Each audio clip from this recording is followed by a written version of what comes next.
దైవికమైన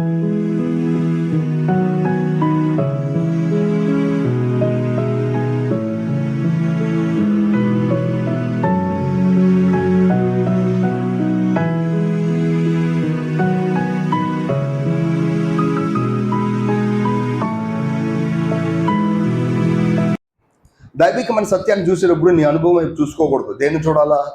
సత్యాన్నే చూడాలి, అనుభవం వైపు చూడకూడదు.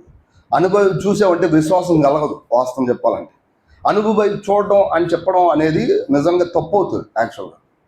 కానీ మాది ఆ యథార్థత అనుకునే ఆ విషయం ఏం చేసిద్దంటే అనుభవం వైపు తిరిగిపోతుంది. ఏంటంటే మానవ మంచితనం అనో లేదంటే మానవ యథార్థతనో అది తిరుగుద్ది. నిజానికి అది కరెక్ట్ కాదు.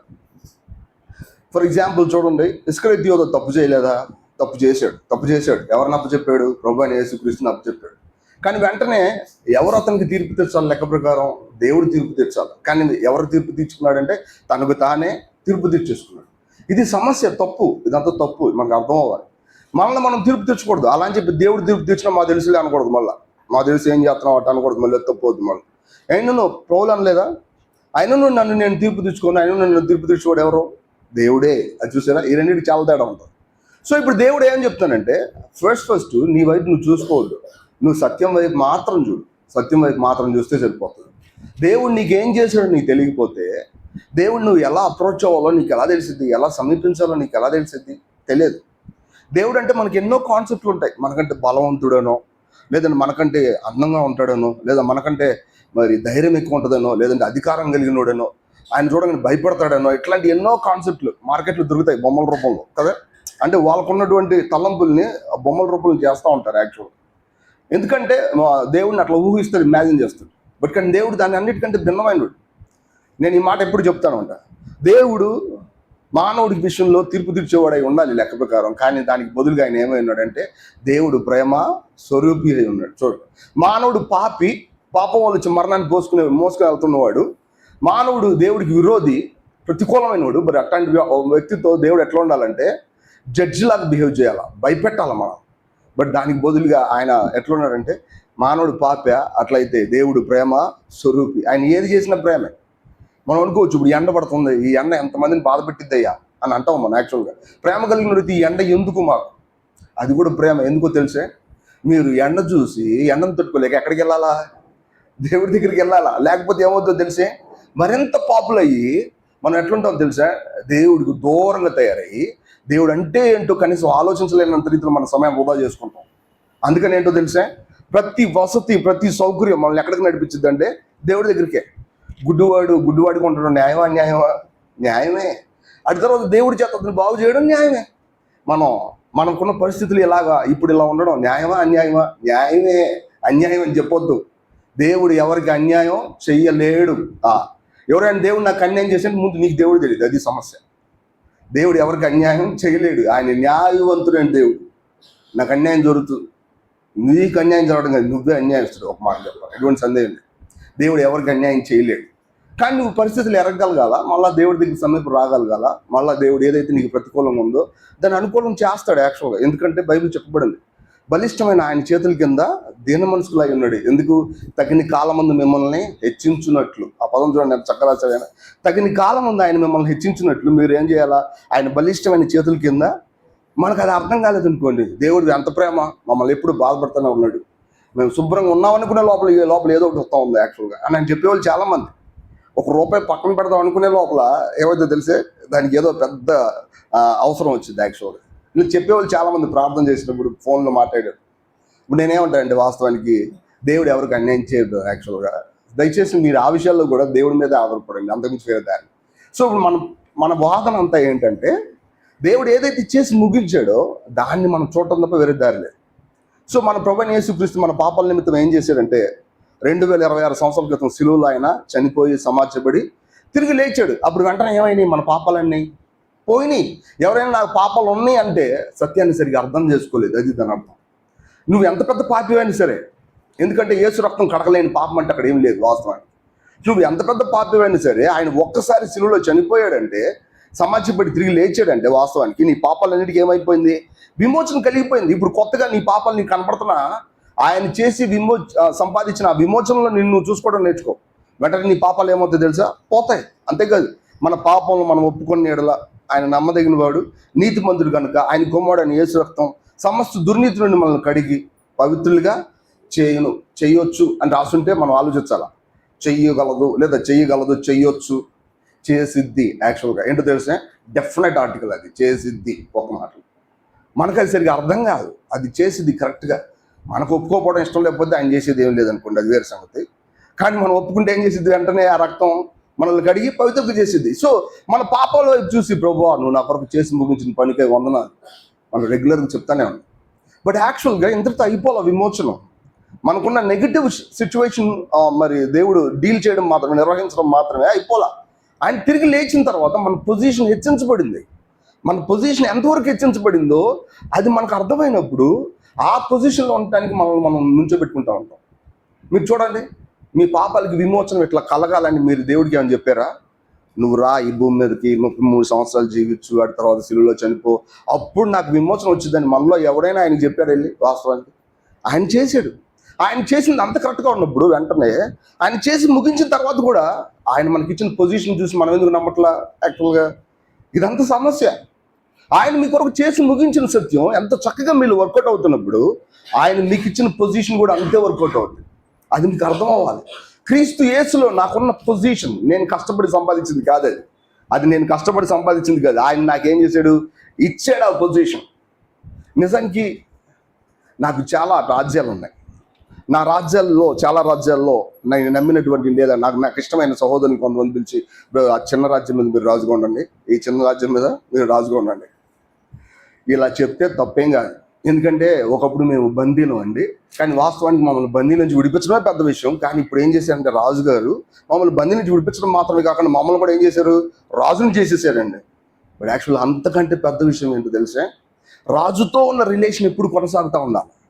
మీరు దేని మీద రాజు అయ్యారు అనేది కాదు విషయం, రాజుకు మీరు ఏమవుతారు అనేది అది అసలు విషయం. అక్కడ మీరు గమనించారా? మీరు ఎంత పెద్ద రాజ్యం మీద, ఎంత చిన్న పెద్ద రాజ్యం మీద రాజులై ఉన్నారు, ఇది కాదు విషయం. మీకు రాజు ఏమవుతాడు? నిజానికి ఇది అసలు విషయం. ఎందుకంటే బైబిల్ ఎప్పుడు కూడా క్రీస్తు యేసుతో మనకున్న రిలేషన్ చూపించేది, ఎప్పుడు కూడా ఆయనతో మనకున్న సంబంధం చూపించేది. మనం చాలాసార్లు ఆయన దగ్గరికి అర్జీలు పెట్టుకోవడానికి వస్తాం, చాలాసార్లు మాకు ఇది కావాలి అది కావాలని చెప్తాం. కానీ బైబిల్ ఒకసారి చూస్తే ఆయనతో మనకున్న రిలేషన్ చూపించే అంతసేపు. మీరు జాగ్రత్తగా చూడండి.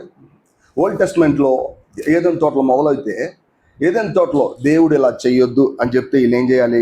చేయకుండా ఉండాలి. అంటే ఆజ్ఞ విధేయత, ఈ రెండు అక్కడ కొనసాగుతూ ఉంటాయి. ఆజ్ఞ విధేయత ఈ రెండు కొనసాగుతాయి. అటు తర్వాత చాలా పెద్ద ఆయన ఒక ఆయన వచ్చాడు, మోషే. ఈయన చాలా పలకలు తీసుకొస్తాడు. యాక్చువల్గా పెద్ద పలకలు. ఈ పలకలు ఏముంటుంది? ధర్మశాస్త్రం ఉంటుంది. ఈ ధర్మశాస్త్రంలో ఏం రాసి ఉంటుంది? చేయకూడదు, చెయ్యాలి అని చెప్తున్నప్పుడు అలా మానవుడు ఏం చేయాలా? విధేయత కలిగి ఉండాలా. ఉన్నారా లేదా అని పక్కన పెట్టండి. ఉండాలా లేదా? ఉండాలి. వాళ్ళు కూడా ఉంటామని చెప్పారు. యాక్చువల్గా మీరు కనుక కొద్ది రోజుల తర్వాత వస్తే ఒక ఆయన వచ్చారు. మీరు చూడండి, అక్కడ ఉన్నటువంటి ధర్మశాస్త్రం గురించి మనకు తెలియదు, ఆ ధర్మశాస్త్రానికి ఎంత విధేయత చూపించాలో కూడా మనకు తెలియదు. ఇప్పటికీ దేవుడిని నమ్ముకుని చాలా మందికి ధర్మశాస్త్రం అంటే ఏంటో అర్థం కాదు. అలా అని చెప్పి వాళ్ళు రక్షించబడలేదా? వాళ్ళు రక్షించబడ్డారు. ధర్మశాస్త్రం అంటే ఏంటో తెలియదు, ధర్మశాస్త్రానికి ఎంత విధేయత చూపాలో కూడా తెలియదు. విధేయత చూపకపోతే ధర్మశాస్త్రంలో వచ్చే శాపం ఏంటో కూడా తెలియదు. వాస్తవానికి అదంతా అనుభవిస్తున్నప్పటికీ కూడా అదేంటో తెలియదు. అయినప్పటికీ వీళ్ళు దేవుడిని నమ్ముకోగలిగారా లేదా? ఎక్కడి నుంచి వచ్చేసింది వీళ్ళకి? ఎందుకో తెలిసే, ఓల్డ్ టెస్ట్మెంట్లో అంతా మానవుడు విధేయత చూపించాలి. మరి న్యూ టెస్ట్మెంట్లోకి వచ్చేసరికి నీ బదులు ఎవరు విధేయత చూపిస్తారు తెలిసే? ఆయన విధేయత చూపిస్తాడు. నువ్వు ఆయనలో నీ రిలేషనే, ఆయనకున్న విధేయత అంతా ఎవరికి వచ్చేసిందో తెలుసా? నీకు వచ్చేసింది. మనము నీతిమంతులకు కాదు, మనము నీతి ఎగునట్లు ఆయన ఏమైనా తెలుసా? ఏ పాపం వరకని ఆయన పాపంగా చేయబడ్డాడు. నువ్వు ఎట్ట నీతిమంతుడు అయ్యో అని అబ్రహాంని అడగండి, లేదా ఏ పాస్టర్ని నన్ను అడగండి, నువ్వు ఎట్ట నీతిమంతుడు అంటే, నేను చాలా పెద్ద పనులు చేశాను, అడుగు తిరిగి సువార్త చెప్పాను, అందువల్ల నేను నీతిమంతుడు అంటే బైబిల్ వెంటనే కొట్టేసిద్దట. ఎందుకో తెలిసి చాలా మంది చెప్పుకుంటున్నారు ఫేస్బుక్లో ఇట్లా ఎందుకో తెలిసి, మేము దూరం వెళ్ళి సువార్త చేస్తున్నాం చూడండి మమ్మల్ని అని చెప్పి, జాలిపడండి మా మీద అని చెప్పి చెప్పుకుంటున్నారు ఉద్దేశపూర్వకం. దీనివల్ల నీతి కలిగిద్దా? కలగదు. దేనివల్ల నీతి కలిగిద్దో తెలిసా? ఆయనలో ఏ తప్పు లేదు, బట్ కానీ నా తప్పులన్నీ ఆయన మోసుకొని సిలువైపడ్డాడు కాబట్టి నన్ను నీతిగా చేయని నిమిత్తము నేను ఆయన యందు దేవుని నీతి అగునట్లు ఏ పాపం ఎరగని ఆయన నా నిమిత్తం పాపంగా చేయబడ్డాడు. ఇప్పుడు క్రీస్తుతో రిలేషన్ తెంచేసుకొని నేను నీతిమంతుని అవ్వాలంటే అసలు దారే ఉందంటారు అక్కడ? లేదు లేదు. ఆయన చచ్చిపోకపోతే మన నీతిమంతులు అనే పదానికి అర్థమే లేదు. క్రీస్తు ఉన్న రిలేషన్ నేను కట్ చేసుకున్నాను అంటే వెంటనే నేను సింగిల్ అయిపోతా, వెంటనే నా పాపం నా మీద పడిపోద్ది, వెంటనే పాపం వల్ల వచ్చి జీవితం మరణం నన్ను గట్టిగా చూసిద్ది, నేను దైవోగ్రతకు పాత్రని అయిపోతాను. కాబట్టి గుర్తుపెట్టుకోవాలి, ఎలాగైతే యేసుక్రీస్తు ప్రభు మనల్ని విమోచించాడో, విమోచించిన తర్వాత కూడా అలాగే ఆయనలో మనకున్న రిలేషన్ ఏంటో మనం గమనించాలి, ఆయనతో ఉన్న సంబంధం మనం గమనించాలి. ఎటువంటి సందేహం లేదు, మన పాపాలను ఏమైనాయి. నేను ఎందుకు పదే పదే చెప్తున్నానంటే, పాపాలు పోవడం అనే విషయం సర్వసాధారణం. మీరు చూడండి, అపోస్తలుడైన పౌలు, నేను ఇలా చెప్పుకుంటూ పోతే సమయం పోతే, అపోస్తలుడైన పౌలు హెబ్రీయులకు రాసిన పత్రికలో ప్రత్యక్ష గుడారంలో ఉన్నటువంటి మొదటి భాగాన్ని ఎత్తేస్తాడు. ఆయన ఎందుకు ఎత్తేస్తాడు తెలుసా? బలిపీఠం, అక్కడ ఉన్నప్పుడు గంగాలం, ఎడతెగ జరిగే ప్రక్రియలు ఇక అవన్నీ ఏమైనా తెలుసా? ఒకసారి జరిగిపోయినాయి, ఇక మళ్ళా అగ్ని జరగాల్సిన అవసరం లేదు. ఎందుకంటే నిత్యంగా జరగడానికి కావాల్సిన ఏర్పాట్లు జరిగిపోయినాయి, నిత్యం ఆయన బలి జరిగిపోయింది, నిత్యంగా కడగడం అనేది కూడా జరిగిపోతుంది యాక్చువల్గా. కాబట్టి అవి మళ్ళా చెప్పాల్సిన అవసరం లేదు. ఈరోజు క్రైస్తవులకి నీ పాపాలు కడుక్కో అని చెప్పబడి ఈ సత్యం ఏంటో తెలిసే?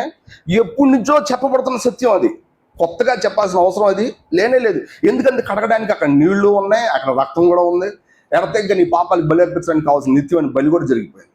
సో కాబట్టి దాన్ని మనం ఏమాత్రం కూడా సందేహం లేకుండా తీసుకోగలం. But at the same time అక్కడే నిలబడి ఇంకా ఫర్దర్గా ఇలా తొంగి చూస్తాం. అంతేకాదు, తొంగి చూసిన వాటిని మనం స్వతంత్రించుకోవడానికి ప్రయత్నం చేస్తాం. మన ప్రభువైన యేసుక్రీస్తు మనకున్న రిలేషన్ కొత్త విషయాలు కాకపోవచ్చు, బట్ కానీ అందులో ఉన్న సత్యాన్ని మనం అర్థం చేసుకుందాం. చూడండి, యోహాను సువార్త 15వ అధ్యాయం, యోహాను సువార్త 15వ అధ్యాయం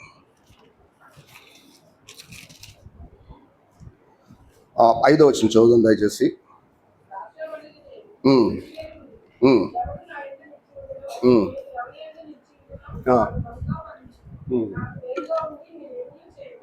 చాలా మీరు గమనించండి, మన ప్రభువైన యేసుక్రీస్తు తన గురించి తాను ఏం చెప్పుకుంటున్నాడంటే, ద్రాక్షవల్లిని నేను అని చెప్పాడు యాక్చువల్గా.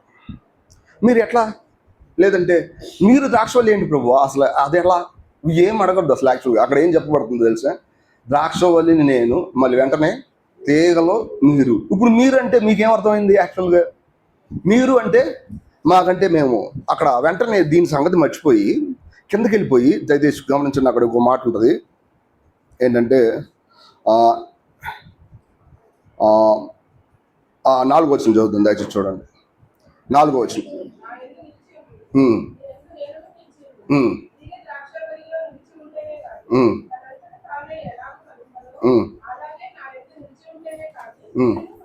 మీరు గమనించారా? ఫలించడం అనేది ఇక్కడ అత్యంత అవసరమైన విషయం. విశ్వాసులు ఫలించడం. ఫలం అంటే ఏంటంటే ప్రేమ, సంతోషము, సమాధానము, దీర్ఘశాంతం, దయాలత్వం, మంచితనం, విశ్వాసం, సాత్వికం, ఆశ, నిగ్రహం, ఇవన్నీ కూడా ఆత్మ యొక్క ఫలం. ఆ ఫలం అంటే ఆ క్రియలు, అక్కడ ఉన్నటువంటి ఆ ఫంక్షన్ అనేది ఫలంగా ఎంచబడింది.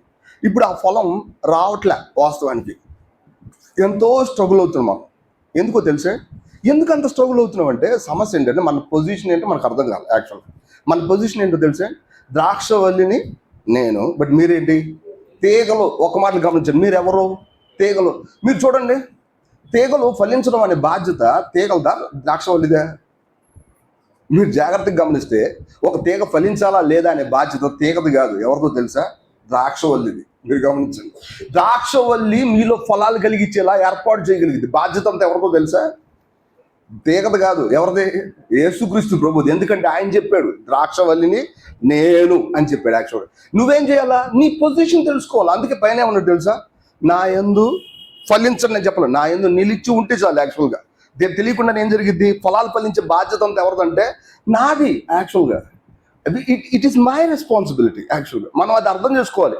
ప్రభుత్వం మనకున్న రిలేషన్ మాత్రం, ఎంతకు మించి మనం ఎక్కువ మాట్లాడడం ఎక్కడ కూడా. వాస్తవం గమనించండి, హడ్సన్ టేలర్ అనే వ్యక్తి తన లైఫ్లో చైనాకి పరిచయకి వెళ్ళిన తర్వాత కూడా విపరీతమైన ఫెయిల్యూర్స్ అనుభవించాడు. ఆయన తన తలంపుల్లో, ఇంకా తన లుక్స్లో, తన థాట్స్లో, అనే తన క్రియల్లో ఆయన తట్టుకోలేక, ఎవరికి రాయాలో తెలియక ఎంతో స్పిరిచువల్ అయిన సమ్ సిస్టర్కి రాశాడు. ఆయన తన సిస్టర్కి రాశాడు లెటర్ రాసి, ఎంతకాలం ఇది నన్ను వదిలిపెట్టట్లేదు, నేను ఎప్పుడైతే కొంచెం నార్మల్గా ఉన్నాను వెంటనే అది వచ్చి నా మీద అధికారం చెలాయిస్తూ ఉంది, నేను పూర్తిగా పడిపోతున్నాను, అపవిత్రం అయిపోతున్నాను, యాక్చువల్గా నాకు తెలియడం లేదు, నేను ఎంతకాలం అయితే దీన్ని గట్టిగా పట్టుకుంటున్నానో అంతవరకు ఇది నాకు అదుపులో ఉన్నట్టు అనిపిస్తుంది, కానీ మిగతాదంతా వెంటనే పాడవుతుంది అని చెప్పి రాస్తా ఆయన ఏమన్నాడు తెలిసే? నేను క్రీస్తునందు ఉన్నంత కాలం ఇది నేనేమి చేయట్లేదు, బట్ క్రీస్తు నుంచి బయటికి వెళ్ళానా వెంటనే ఇది ఏంటో నాకు చూపించేస్తున్నాను. ఇక్కడ విషయం క్రీస్తునందు ఉండడం అనే దానికంటే ముందు క్రీస్తునందు నీ పొజిషన్ ఏంటని తెలుసుకోవడం యాక్చువల్గా కదా. హడ్సన్ టేలర్ దాన్ని గమనించాడు. ఏంటో తెలుసా? వావ్, క్రీస్తునందు నాకున్న పొజిషన్ ఏంటో తెలుసా? బ్రాంచ్గా ఉండడం. నేను అంతకుమించి వేరేలాగా ఉండడం కుదరదు. క్రీస్తుతో మనకున్న రిలేషన్ అది. నీలో ఫలాలు ఫలించగలిగే చేసే సామర్థ్యం ఎవరిదో తెలుసా? వాస్తవానికి ఆయనది. నీ పొజిషన్ అది అర్థం కాకపోతే నువ్వు ఎంతసేపు ఏం చేస్తావు తెలుసా? ఫలం ఫలించేలాగా ఏర్పాటు చేస్తూనే ఉంటావు. అది మన వల్ల అవుద్దా? నా యందు మీరు నిలిచి ఉంటేనే కానీ ఫలము. అందుకని కృత్రిమైన పళ్ళు తీసుకొచ్చి బ్రాంచ్కి తగిలించుకుంటారు. చాలామంది క్రైస్తవులు ఈ రోజులు అట్లా ఉన్నారు. నేను చెప్పనేవాడిని, పంటి బిగుతోనో వాళ్ళకి ఇష్టమైన పనో చేసి దేవుడు చేశాడన్న మా జీవితంలో చెప్పేవాళ్ళు లేరనుకున్నారా? చాలామంది ఉన్నారు యాక్చువల్గా. అనతి కాలంలోనే అది ఎదురు తిరిగి వాళ్ళని బాధ పెట్టినప్పుడు కనీసం ఎవరికైతే వాళ్ళ ముందు బోస్టింగ్ చెప్తున్నారో వాళ్ళ ముందు తల కూడా ఎత్తుకోలేరు. ఎందుకని? ఇప్పుడు దాకా దేవుడు దేవుడు దేవుడు దేవుడు అని చెప్పి ఇప్పుడు ఏమైపోయాడు మరి? అందుకే దయచేసి గమనించండి, know your position in Christ Jesus. క్రీస్తు యేసులో నీ స్థానం ఏంటో తెలుసుకో.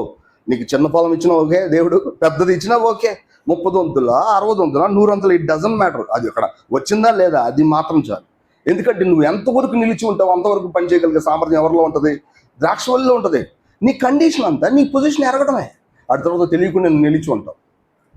నీకు ఈ పొజిషన్ తెలిసిందనుకోండి, నాకు యాక్చువల్గా నేను లోకంలోకి వెళ్ళి లోకం యొక్క ఫలం ఫలించాలని చూస్తున్నాను. ఎట్టాగా తెలుసా? నా సొంత పంటి బిగుతో ధర్మశాస్త్రం చేయాలని చూస్తున్నప్పుడల్లా నేను ఓడిపోవటం రైటా రాంగా? రైటు మాత్రమే కదా అవసరం.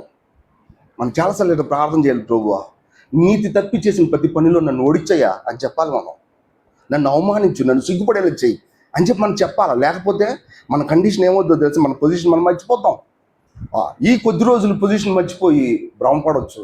రేపు పొద్దున అసలైన పొజిషన్ వచ్చింది, అసలైన పరిస్థితి వచ్చింది. అప్పుడు నువ్వు దాచుకోలేవు. ఎవరు దాచుకుంటారు? ఎవరు దాచుకోలేరు. ఎవరికి ఇతను మంచోడే అని చెప్పి సాక్ష్యం చెప్పలేరు. చెప్తారు? ఎవరి గురించి చెప్పలేరు.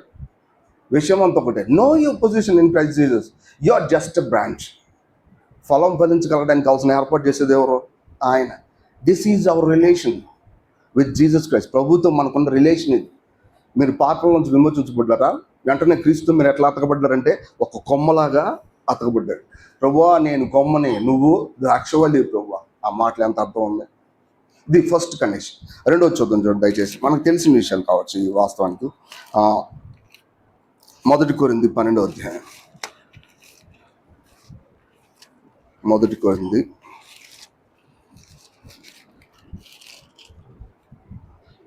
27వ వచనం చదువుదాం. 27వ వచనం.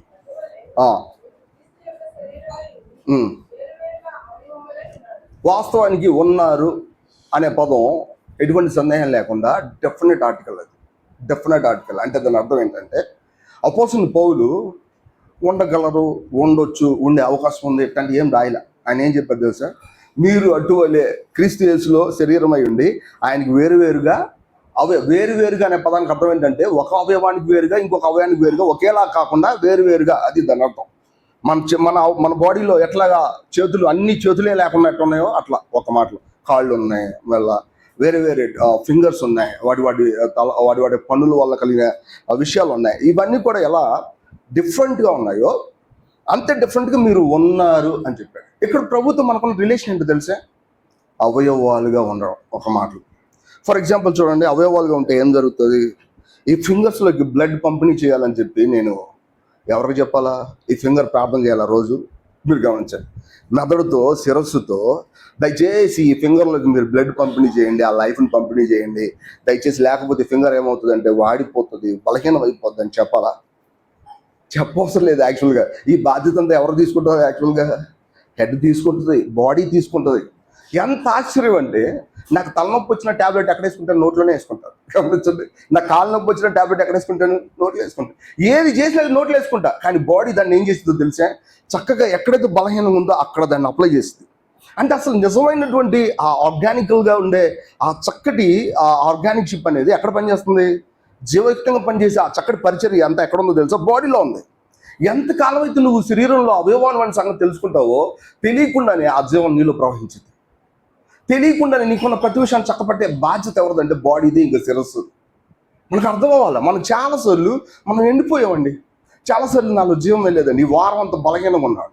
సమస్య నీకు జీవం ఉందా లేదని కాదు, నువ్వు నీ పొజిషన్ తెలుసుకోలేదు. ఇది సమస్య. యాక్చువల్గా నీ పొజిషన్ ఏంటో తెలుసా? నువ్వు క్రీస్తు యేసులో వేరువేరుగా ఉండే ఒక అవయవాన్ని, ఏ అవయవాన్ని పీకేసి పక్కన పెట్టి మా బాడీ బాగుందని చెప్పేవాడు ఎవరైనా ఉన్నారా? ఈ అవయవాన్ని కట్ చేసేసి పక్కన పెట్టేసి ఈ అవయవం పక్కన పడింది బట్ నా బాడీ చాలా బాగుందని చెప్పగలిగిన ఎవరు ఉన్నారా? ఎవరు లేరు. కానీ నిజానికి ఆ అవయవం అంటుకట్టుబడి ఉండాలా. అదే సమయంలో ఆ అవయవంలోనికి ఆ జీవాన్ని ప్రవహించే బాధ్యత ఎవరు తీసుకుంటారంటే ఆ శిరస్సు, ఆ బాడీ తీసుకుంటుంది. మన లైఫ్లో చాలాసార్లు మనం ఇసిగిపోవడానికి కారణం ఏంటో తెలుసా? నాకు తెలిసి ఇదే మేజర్ కారణం. నీ పొజిషన్ ఏంటో నువ్వు తెలుసుకోవాలి. చాలాసార్లు వాక్యం చెప్పాక నువ్వు కూర్చుంటావు ఎవరి దగ్గర అంటే మనుషుల ముందు కూర్చున్నప్పుడు వాళ్ళు కనీసం ఈ దారిలోకి రావడానికి కూడా ఇష్టపడరు. ఎందుకో తెలుసా? వాళ్ళకి కావాల్సిన ఇన్స్టాంట్ ట్యాబ్లెట్ కావాలి. ఏం కావాలి? తలనొప్పి వచ్చేస్తే డైరెక్ట్ ట్యాబ్లెట్ వేసేస్తే వెంటనే తలనొప్పి తగ్గిపోవాలి. అప్పుడు ఆలోచిస్తారు ఏమన్నా ఉంటే. మేమేం చెప్తామండి, దయచేసి నువ్వు నీ పొజిషన్ ఏంటో తెలుసుకో. తెలియకుండానే నిన్ను నువ్వే చక్కబెట్టేసుకుంటావు, తెలియకుండానే నీలో జీవం ప్రవహించేసిద్ది అని చెప్పడానికి ప్రయత్నం చేసినప్పుడు బాగా విసుకొచ్చేసింది వాడు. ఎందుకంటే ఆల్రెడీ కష్టాలు పడుతున్నావు. ఏంటన్నా లాజికల్ చెప్తావు నువ్వు, ఇట్ట అంటావు. నో, సత్యం అట్ట ఉంది. నీకు అది అర్థం అవ్వాలా. వన్స్ నువ్వు అర్థమయ్యావా, మండు టెండలో నువ్వు ఎంతో సామాన్యంగా నడుచుకుంటూ పోతావు. కట్టికి చీకట్లో ఎంతో సరదాగా వెళ్ళిపోతావు. అర్ధరాత్రి పూట జాగారం చేయాలంటే దేవుడి మీద ఆధారపడి హ్యాపీగా ఉంటావు. నీకు అర్థం కాదు, ఆకలి వేసినప్పటికీ కూడా నీ సామర్థ్యం తగ్గదు. ఇలా క్రైస్తవ జీవితంలో ఎడతెగ ప్రవహించే ఆ జీవం నీకున్న పొజిషన్ అంటే ఏంటో నువ్వు తెలుసుకున్న దాని మీద ఆధారపడింది. కాబట్టి సెకండ్లీ, ప్రభుత్వం మనకున్న రిలేషన్ ఏంటంటే ఆయనలో మనం ఒక అవయవాలం అయి ఉన్నాం. విడదీయలేనంత బంధం. ఏ ఒక్కళ్ళు వచ్చి వీళ్ళు నాకు తెలుసు ప్రభు, నేను ఈ మధ్య చాలామంది ఇలా మాట్లాడు. కొంతమంది పాస్టర్లను చూసినప్పుడు కొంచెం బాధగా అనిపించింది. పాస్టర్లను విమర్శిస్తున్నాను, దయచేసి తప్పుగా అనుకోబాకండి. వాళ్ళు పాస్టర్లను పేరు పెట్టినారు కాబట్టి ఈ మాట చెప్పాల్సి వస్తుంది, కానీ లేకపోతే వాళ్ళ గురించి వాళ్ళు చెప్పాల్సిన అవసరం లేదు. ఉన్న విషయం చెప్తాను. వీళ్ళకి కనుక పరలోకం తాళం చెవిస్తే వాళ్ళ విశ్వాసంలో లోపల రానిరు. ఎందుకో తెలిసే, మేము ముందు వెళ్ళిపోతే మాతో పాటు మీరు వచ్చేస్తారా? మీరు అక్కడే కూర్చోండి. ఎందుకని? మేము వెళ్ళిపోతే మీరు రాకూడదు, మా స్థానం ఇది. యాక్చువల్గా this is my position, me position అక్కడే అని చెప్తారు వీళ్ళు. యేసు ప్రభు ద్వారా ఉచితంగా వచ్చిన రక్షణ కూడా వీళ్ళు మాత్రమే ఎవరు అంటే ఇది ఎట్లా దేవుడు కనికరించిన, ఎవరు కనికరించరు? పూజారి కనికరించరంట. ఎటువంటి వ్యవహారం ఇట్లా లేరనుకుంటున్నారా? ఉద్దేశపూర్వకంగా. దయచేసి ఇటువంటి ఆ వ్యక్తిత్వం పూర్తిగా చెడిపోయింది, దాన్ని మనం పక్కన పెట్టాలి. కానీ బాడీలో మన పొజిషన్ మనం ఎరిగినంత కాలం తెలియకుండానే సర్వసామాన్యంగా ఆ బాడీ అందరితో పాటు మనల్ని కూడా ఏం చేసింది? ఎదిగేలా చేసింది. ఈ ఫింగర్ ఎదుగుతుందా లేదని నేను ఎప్పుడూ ఆలోచించాల, కానీ ఇదేమైందో తెలిసే, ఎదుగుతానే ఉంది. యాక్చువల్గా నేను ఎప్పుడు ఆలోచించాల అన్న అవయవాలు కరెక్ట్గా ఎదుగుతున్నాయా లేదా అని. గమనించండి, మన జీవితంలో మన ప్రభువులో మనకున్న పొజిషన్ చూస్తే ఎదుగుదల సర్వసామాన్యం. ఎంత కఠినమైన పరిస్థితులు ఉన్నప్పటికీ ప్రభు, నేను నీతో అంటుకట్టుబడ్డాను కదా, నీతో ఒక అవయవాన్ని ఉన్నాను కదా, ఈ విషయం మనకు అర్థమైతే ప్రభు నీకు స్తోత్రం, నా పొజిషన్ ఎన్నటికీ మారదు. నీ పొజిషన్ యేసుక్రీస్తు యొక్క రక్తం నుంచి, నీ పాపాల నుంచి విమోచించబడడం మాత్రమే కాదు, ఆయనతో నువ్వు బ్రాంచ్గా, ఒక తీగగా ద్రాక్షవల్లిలో అంటుకట్టుబడ్డావు. అదే సమయంలో ఒక అవయవంగా ఆయన దేహంలో నువ్వు అంటుకట్టుబడ్డావు. మూడోసారి చూద్దాం, చూడండి. అన్నీ తెలిసినవి కావచ్చు బయట మనం అనుభవించే విధానంలో. యోహాను సువార్త 6వ అధ్యాయం. యోహాను సువార్త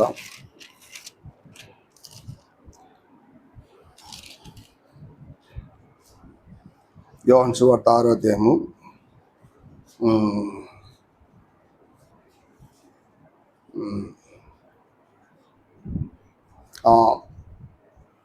52 నుంచి చదువుదాం దయచేసి. 52 నుంచి చదువుతాం.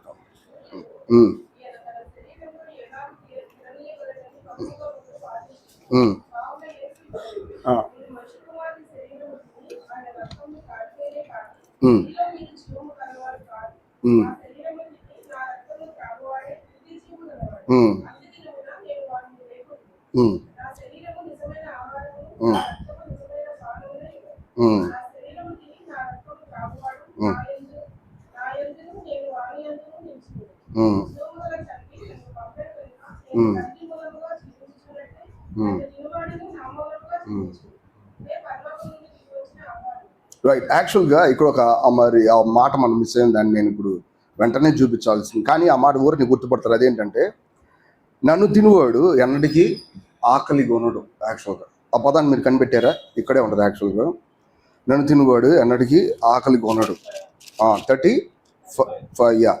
35 దయచేసి చదువుతాను చూడండి.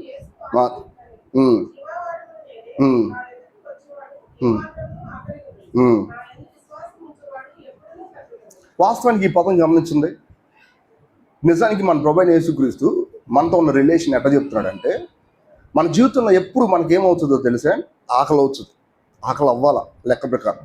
నేను చాలాసార్లు ఇట్లా అనుకున్నాను, దేవుడు మనిషిని చేసి ఎంతో ప్రేమించాడు, ఆకలి ఎందుకు పెట్టాడు అబ్బా, పూట పూటకి ఎత్తుకోవాల్సి వస్తుంది అని నేను చాలా ఎందుకంటే ఇలా ఆలోచన చేసేటప్పుడు అక్కడ దేవుడు నాకు చెప్పింది ఏంటి తెలిసే, నువ్వు బుద్ధి లేని వాళ్ళలాగా ఆలోచిస్తున్నావు. యాక్చువల్గా నీకున్న ఆకలి దేనికి కారణం అవ్వాలి తెలుసా? నేనే నీ లైఫ్లో ఒక కంటెంట్గా, నేనే నీకు ఆకలి ఇంకేమాత్రం లేకుండా చేయగలిగే జీవాహారమై ఉన్నాను. ఆ సంగతి నీకు అర్థం అవ్వాలి. నువ్వు నన్ను లోపలికి తీసుకోవాలి, ఇంకెన్నడూ ఆకలి కొన లేకుండా. మరి ఎంత తీసుకున్నా ప్రభు నమ్ముని కాడి నుంచి మనకి ఆకలి వేస్తూనే ఉంది కదా. ఇక్కడ విషయం అది కాదు. భౌతికమైన మన ఆహారం గురించి కాదు ఇక్కడ చెప్పబడేది, స్పిరిచువల్గా మనకున్న ఆహారం గురించి, ఆత్మ సంబంధంగా. మీరు గమనించండి, పెద్ద పెద్ద ధనవంతులు ఈ లోకంలో వాళ్ళ జీవితంలో సంతృప్తి కోసం ద్రాక్ష తోటలు నాటించుకున్నారు, రాజ్యాలు సంపాదించారు, ఎంతోమంది వైఫ్స్ని పెట్టుకున్నారు, ఎంతోమంది రక్త సంబంధం దగ్గర పెట్టుకున్నారు, ధనాన్ని ఆర్జించారు. కానీ వాళ్ళ జీవితంలో ఏమి లేదు తెలుసా? ఆకలి తగ్గట్లా. వాళ్ళకి ఎప్పటికీ ఏం జరుగుతుంది? ఆకలి వేస్తానే ఉంది, ఇంకేదో ఆకలి. కానీ ఒక్కసారి యేసుక్రీస్తు ప్రభుని తినగానే మన ఆకలి అంతా ఏమైపోయింది తెలిసే? తృప్తిపరచబడిపోయింది. అంతేకాదు, ప్రతిదినము మన ఆకలిని తృప్తిపరచడానికి సంతృప్తిగా ఉండే ఆ రిలేషన్, ఆయనతో మనకున్న రిలేషన్ ఏంటంటే, ఎడతెగని ఆయనే ఆ జీవాహారం, ఆయనే ఆ బ్రెడ్ అయి ఉన్నాడు. ఆ బ్రెడ్ని మనం తింటున్నప్పుడల్లా మన లోపల ఒక కంటెంట్గా మారుతాం. మీరు గమనించండి, మన లోపల మన బలాన్ని కలిగి ఉండేలాగా ఆ బలం ఎవరంటే మన ప్రభు అయిన యేసుక్రీస్తు అయి ఉంటాడు. క్రైస్తవులు తమ బలాన్ని ఖర్చు పెట్టాల్సి వస్తే ఆల్రెడీ వాళ్ళు ఏం తినాలంటే క్రీస్తుని తినాలా. తెలియకుండా అప్పుడు ఎవరిని ఖర్చు పెడతారు? క్రీస్తుని ఖర్చు పెడతారు. రాజు మన గురించి, మిమ్మల్ని పాపం నుంచి విమోచించాను, చక్కగా ఉండడానికి కావాల్సిన ఏర్పాట్లు చేశాను, కాబట్టి నా కోసం మంచి పనులు చేయండి అని చెప్తాడే కానీ, నేను మీలో దూరి మీలోంచి బయటకు వస్తానని ఏ రాజు అని చెప్తాడా? ఎవరైనా చెప్తారా? మన పిల్లల్ని మనం ఎంతో చక్కగా ప్రేమిస్తాం, కానీ వాళ్ళ కష్టాల్లో వాళ్ళ లోపల ఉండాలని ప్రయత్నం చేస్తే కానీ వాళ్ళలోకి దూరగలవా? మన వల్ల అవుద్దా? అవ్వదు. నేను ఈ మాట చెప్తే తప్పుగా అనుకోద్దు దయచేసి, అది నాకున్న భారం. పిల్లలు బాగోలేదని రాత్రి పగళ్ళు ఆలోచించి పెద్దోళ్ళు నేను చూశాను, కానీ అరగంట కూర్చొని వాళ్ళ కోసం ప్రార్థన చేయమంటే మాత్రం చేయరు. గమనించండి, ఒక అరగంట కూర్చొని ప్రార్థన చేయమంటే చేయరు, కానీ వీళ్ళ గురించి ఏం చెప్తా తెలిసే? రాత్రి పగళ్ళు వాళ్ళు ఎట్టున్నారు, వీళ్ళు ఎట్టున్నారు. దాని అర్థం ఏంటో తెలిసే? నువ్వు నిజంగా ప్రార్థన చేస్తే నీకున్న భారం అంతా ఎవరి మీద వేసినట్టు? వాళ్ళ గురించి ప్రభు మీద వేసినట్టు. కానీ ప్రభు ఎక్కడికి వెళ్ళగలడో తెలుసా? వాళ్ళ లోపలికి వెళ్ళగలడు, ఇంకా వాళ్ళ గురించి ప్రతి విషయాన్ని పట్టించుకోగలడు. నీకు ఇది అర్థమైతే ఆత్మ సంబంధం విధానంలో నీకున్న ప్రతి సమస్యను తీర్చుకోవడానికి వీలుగా ఎల్లప్పుడూ ఆయన ఏం చేస్తా ఉంటే తింటూ ఉంటావు. యాక్చువల్గా అంతేకాదు, ఎవరైతే బలహీనంగా ఉన్నారో వాళ్ళకి ముందు ఏం పెట్టేస్తారు? మీరు చూడండి, హాస్పిటల్కి వెళ్ళగానే వీళ్ళు ఎట్టగా రాయించుకోలేరని చెప్పి డైరెక్ట్గా పైప్ పెట్టేస్తారు. ఏంటది? సిలైన్ పెట్టేస్తారు. అది డైరెక్ట్గా ఎక్కడ కలిసిపోతుంది తెలుసా? బ్లడ్లో కలిసిపోయి డైరెక్ట్ బలం అయిపోతుంది. ఎందుకంటే వీళ్ళు తినాలా, అది జీర్ణించబడాలా, అరాయించబడి తర్వాత బలం రావాలా, అంత దూరం అవద్దు. డైరెక్ట్గా ఏం చేయాలి? పైప్ పెట్టేసి.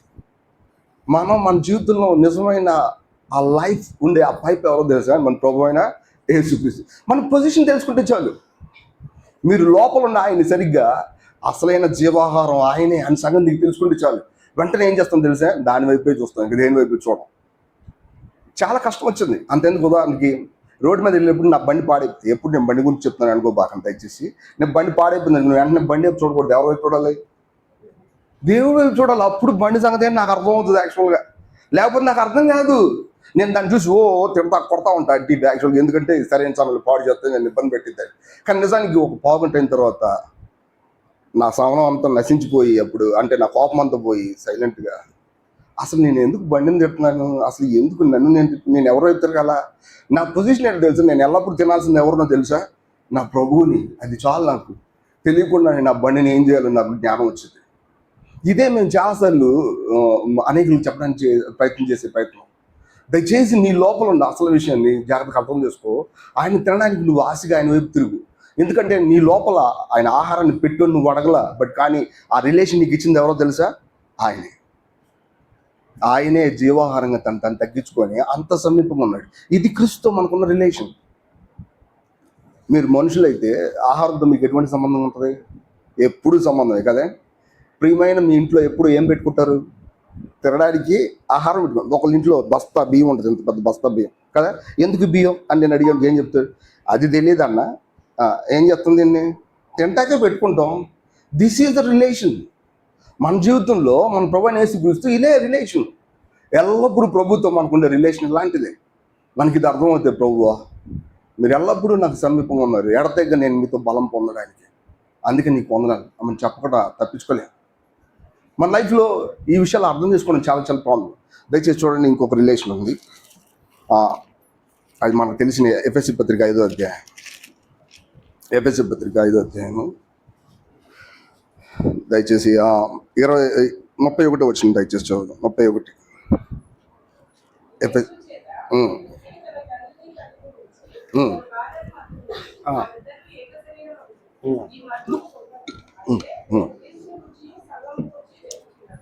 గమనించారా? ఇక్కడ యేసుక్రీస్తు ప్రభుతో మనకున్న రిలేషన్ ఏంటో తెలుసా? Wife and husband relation.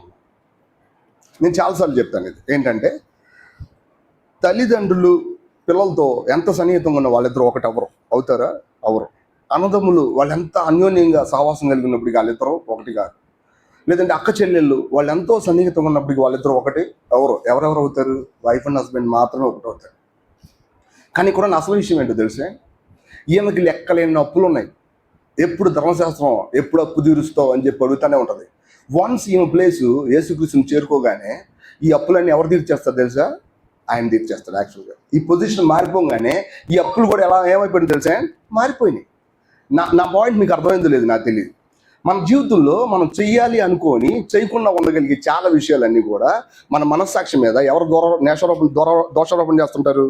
ధర్మశాస్త్రం దోషారోపణ చేస్తూ ఉంటుంది. కానీ ఎప్పుడైతే మన ప్రభువైన యేసుక్రీస్తులో మనం కలిగి ఉన్న పొజిషన్ మనం చూసామో వెంటనే ఏమైందో తెలుసా? మన అప్పులన్నీ ఎవరు తీర్చారు? యాక్చువల్గా ఆయన తీర్చాడు. చూడండి, తన వైఫ్కి ఉన్నటువంటి అసలైన అప్పులన్నీ తీర్చగలిగే సామర్థ్యం ఎవరికి ఉందంటే నిజమైన హస్బెండ్కి. ఆయన ఎవరో తెలుసా? మన ప్రభువైన యేసుక్రీస్తు. ఇది మనకు అర్థం అవ్వాలి. నా పొజిషన్ ఆయన ఎట్టుందంటే సన్నిహితంగా ఉంది. ఎంత సన్నిహితంగా అంటే నాకున్న విషయాలన్నీ ఎవరు బాధ్యత వహిస్తారంటే ఆయన బాధ్యత వహిస్తాడు. మీరు జాగ్రత్తగా చూస్తే రోమపత్రిక 7వ అధ్యాయంలో వైఫ్ అండ్ హస్బెండ్కి మధ్యలో ఉన్నటువంటి రిలేషన్ గురించి చాలా రాసున్నాయి. అవన్నీ మనం చెప్పట్లేదు. ఏం చెప్తున్నారు తెలుసా? ఒక్కసారి ఏం పొజిషన్ మార్చుకోవడం తప్ప ఇంకేం లేదు. హస్బెండ్ ఎలాంటోడో ఆయన పొజిషన్ ఏమో పొజిషన్. ఒక మాట మీరు గమనించండి, స్త్రీని ఎప్పుడు కూడా చంద్రుడితో పోల్చారు. స్త్రీని బైబిల్లో పరమగీతంలో చంద్రుడితో పోల్చారు. చంద్రుడితో ఎందుకు పోల్చారంటే చంద్రుడు తనంతా తను ప్రకాశించగలిగిద్దా? చంద్రుడు ప్రకాశించలేడు. చంద్రుడు ఎప్పుడు ప్రకాశిస్తాడంటే సూర్యుడు యొక్క వెలుగు పడితే ప్రకాశిస్తాడు. నిజానికి సూర్యుడు ఎవరో? మన ప్రభువైన యేసుక్రీస్తు. ఆయన కాంతి పొంది వెలిగేది ఎవరో తెలిసే? సంఘం. యాక్చువల్గా మనం ఒక మాట మీరు గమనించండి. సో ఇప్పుడు ఆయనకి వెలుగు ఉందంటే మనకు మాత్రం కూడా ఏముంది? వెలుగు ఉంది. ఆయన వెలుగు లేనోడు కాదు. యాక్చువల్గా ఆయన వెలుగు ఉందంటే మనం కూడా వెలుగుతున్నాం అనేది దాని అర్థం. మీరు గమనించండి, ఆయనతో ఉన్న మన పొజిషనే రైట్, కానీ మనకున్న అనుభవం రైట్ కాదు. మీకు అర్థమవుతుందో లేదు? ఒక్కసారి మీరు ఆయనతో కలిగి ఉన్నారు, సంబంధం కలిగి ఉన్నారు, లేదా ఆయనతో మీరు ఎంతో సన్నిహితంగా ఉన్నారు, ఒక మాటలో ఆయన మీకు హస్బెండ్ అనే సంగతి మీకు అర్థమైతే, హస్బెండ్ అనే పదానికి అర్థం ఏంటంటే పూర్తి బాధ్యత వహించేవాడు, అధికారి. ఒక మాటలో అంతరంగ పురుషుడు అనే పదం రాయబడింది అక్కడ రోమపత్రికలో. పురుషుడు అంటే అర్థం ఏంటో తెలుసా? ఆధిపత్యం చేసేవాడు అని అర్థం. ఒక మాట ఆధిపత్యం చేసేవాడు నిజమైన వాడు మనకు హస్బెండ్ అయితే మనకున్న అప్పులు, మనకున్న కష్టాలు ఇవన్నీ కూడా ఎవరు బాధ్యత వహిస్తారంటే ఆయన బాధ్యత వహిస్తారు. సమస్య ఎక్కడ ఉందంటే ఈ రోజుకు కూడా విశ్వాసం తమ కష్టాలు ఎవరు పడతారంటే వాళ్ళే పడతారు. యాక్చువల్గా ఎవరికి అప్పచెప్పరు? దేవుడికి అప్పచెప్పరు.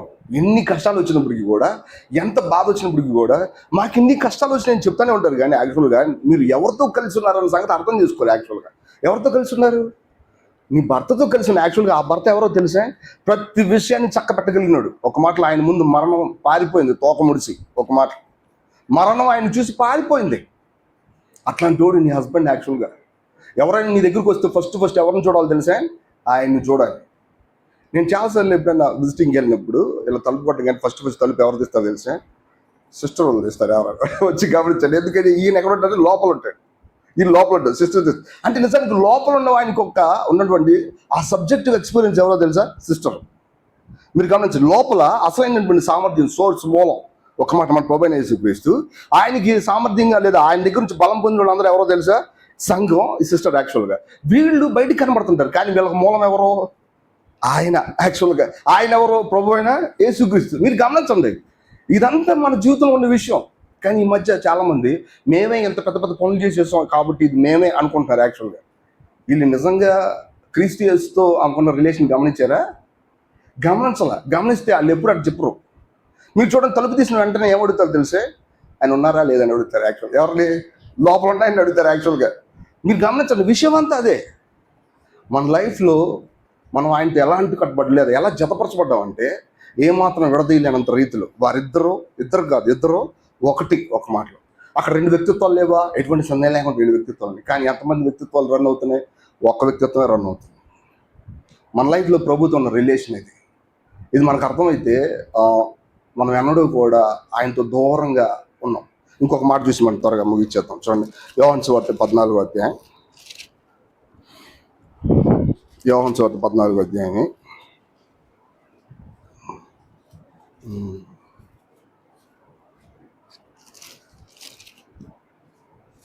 ఆ, 18 వచ్చింది, దయచేసి చదువు. 18. ఉమ్, ఉమ్, ఉమ్, ఉమ్, ఉమ్, ఉమ్, ఉమ్.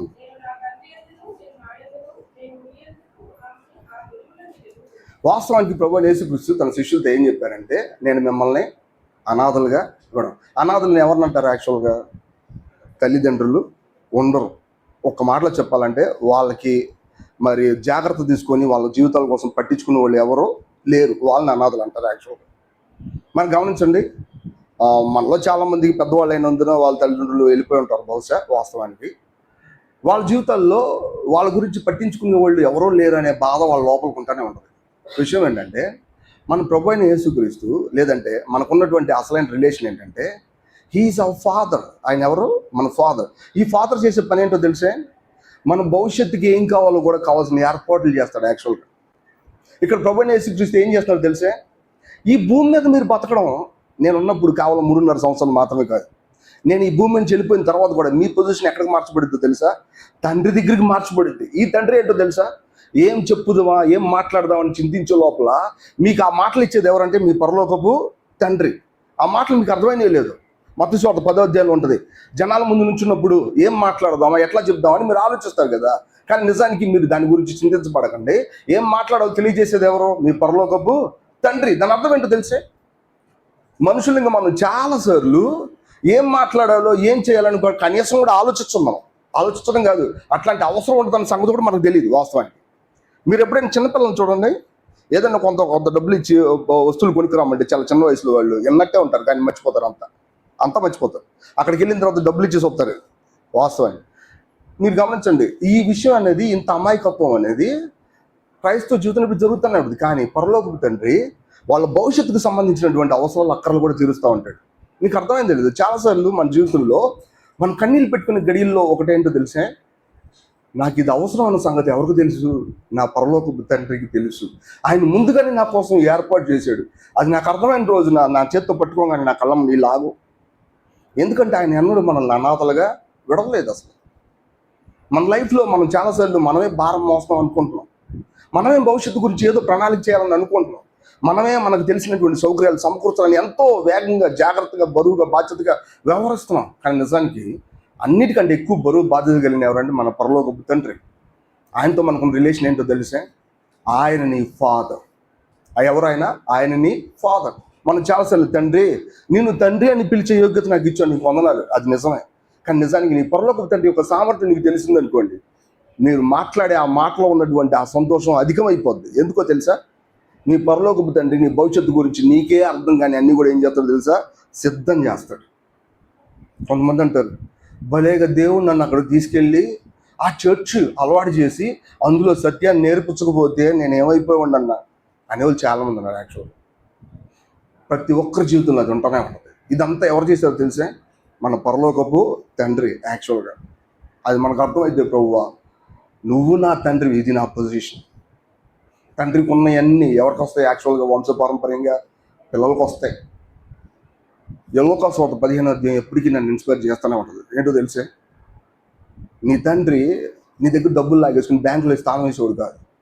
నీ పరలోకపు తండ్రి నీకంటే ఎక్కువ ఖర్చు పెట్టేవాడు. యాక్చువల్గా నీకంటే ఎక్కువ ఖర్చు పెట్టేవాడు. అక్కడ చిన్న కుమారుడు తప్పుగా ఖర్చు పెట్టేసుకున్నాడు డబ్బులన్నీ.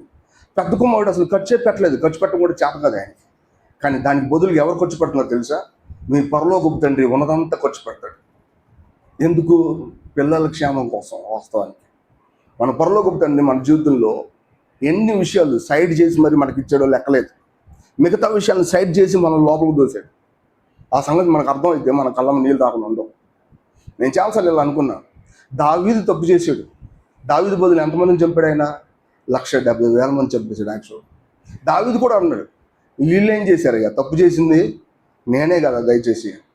కానీ ఆయన తెలుసు, నువ్వు ఒక్కడ ఉంటే ఇలాంటి వాళ్ళు ఎంతోమంది బతుకుతారు. యాక్చువల్గా వాస్తవానికి ఎంతోమంది సియోన్లోకి వెళ్తారు, సియోన్ కట్టగలుగుతారు. సో విషయం అంతా ఒకటే, దావీదుకి తండ్రి ఎవరో తెలిసే ఆయన. మనం యషి అని చెప్పొచ్చులే, కానీ వాస్తవానికి దావీదుకి తండ్రి ఎవరో? దేవుడే. ఒక్క మాట, మన లైఫ్లో ప్రభుత్వం మనకున్న పొజిషన్ అర్థం చేసుకున్నప్పుడు మనం వందలు చేయించుకున్నాంలే. 5 సంగతులు మనం దాదాపుగా బ్రీఫ్గా చూసాం. ఒకటి, ఫస్ట్ ఏంటంటే మనం ఆయన ద్రాక్షవల్లి మనము తీగలుగా ఉన్నాం. సెకండ్లీ ఏంటంటే మనం ఆయన యొక్క శరీరంలో అవయవాలమైన. మూడవదిగా ఆయనే మనకి జీవాహారమై ఉన్నాడు. నాలుగవది ఆయన మనకు భర్త అయి ఉన్నాడు, హస్బెండ్గా ఉన్నాడు. ఐదవదిగా ఆయన మనకి ఫాదర్ అయ్యాడు. ఈ విషయాలు నువ్వు సరిగ్గా నమ్మినా నమ్మకపోయినా నువ్వేం పోగొట్టుకోలేవు. నీ జీవితంలో చాలా బలహీనతలు ఉన్నాయా, ఆయన ఈ విషయాలు పోగొట్టుకోలేవు. నువ్వు అనుభవించడానికి పోగొట్టుకుంటావేమో కానీ పొజిషన్ మాత్రం పోగొట్టుకోలేవు. వన్స్ నువ్వు దేవుని నమ్మేవా, నీ పొజిషన్ క్రీస్తులో నిబ్బరంగా స్థిరంగా ఉంటుంది. స్థిరమైన విషయాలని స్థిరంగా మనం ఆరాధన చేయొచ్చు. రైట్? ఇటువంటి స్థిరమైన విషయాలతో మనం ప్రభువుని ఆరాధించడానికి మనం ముందుకెళ్దాం. ఒక పాట